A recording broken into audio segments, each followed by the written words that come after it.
Good morning, and welcome to Redeemer Lutheran Church. I'm Pastor Gary Lode-Holt. There's an odd, enigmatic story in Genesis in which Abraham is returning home from a battle, and a person named Zadok comes out of a town named Salem, and they share a meal of bread and wine, and Abraham gives him 10% of the spoil from the battle.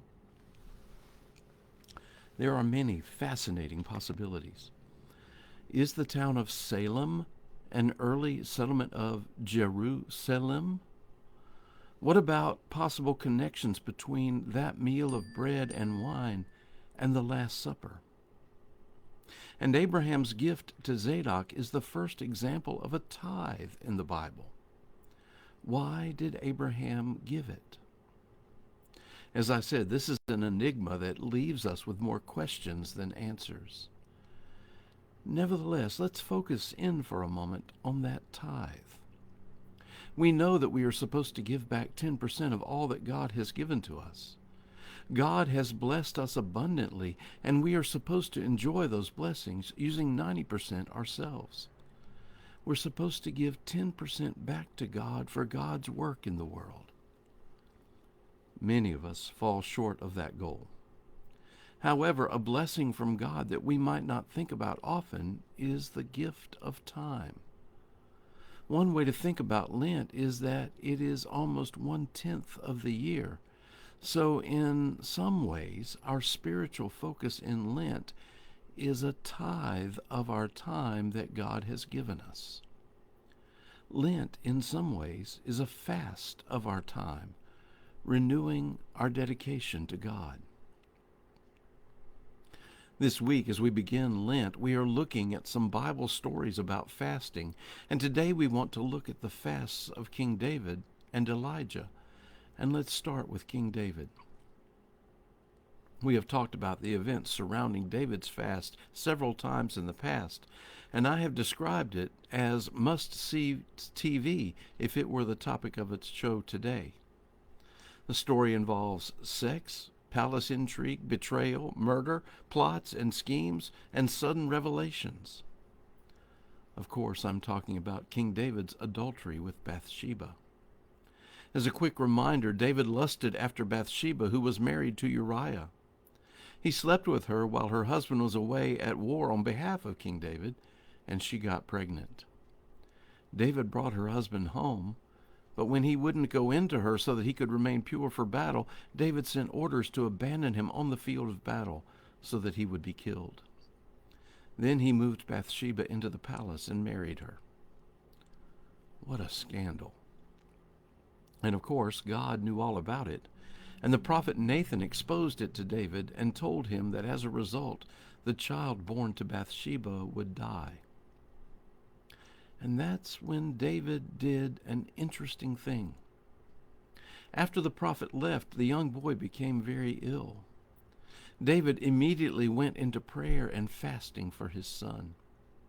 He knew that God said the child would die, but he had hoped that he might find grace in the eyes of God. David refused to eat while the child was ill. After the 7th day, his son died. When David's servants told him about the child's death, David cleaned himself up, ceased from his mourning, and began to eat once again. In some ways, we might consider that David mourned for his child while it was still alive. But afterward, when most of us would mourn, David ended his fast. David had placed it all in God's hands, admitting his own guilt and turning it over to God. Now let's turn to another fascinating story in the Bible, this one dealing with Elijah. You may be familiar with the story of Elijah and the prophets of Baal on top of Mount Carmel. This is the story when each side built an altar and prayed for their God to send down the fire to consume the sacrifice. Nothing happened on the altar to Baal, and Elijah soaked water all over the altar to God, and then God sent fire down. Then all 400 prophets of Baal were slain, and Jezebel the queen vowed to have Elijah killed. Now you might think that after a great victory like that, Elijah might be scornful of her threat.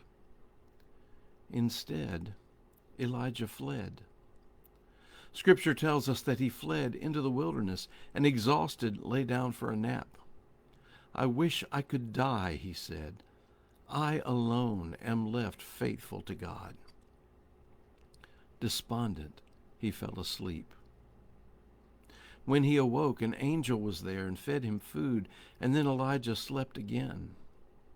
When he woke this time, he got up and continued on his way, all the way to Mount Horeb, the mountain of God, where he encountered God and was renewed in his faith. It was a long journey, and the Bible tells us that he went the entire way in the strength of the food the angel gave him. In other words, during his journey, he fasted, and I'm sure he prayed. Just as the food gave him strength to continue, so his encounter with God when he got there gave him the strength to come back and continue proclaiming God's message and calling the people away from Baal and back to God. David's fast was one of mourning and hope. Elijah's fast was for renewal and strength. Both are appropriate for this season of Lent. May we fast our time and be renewed in God. Thanks for watching, and remember to let this day belong to God.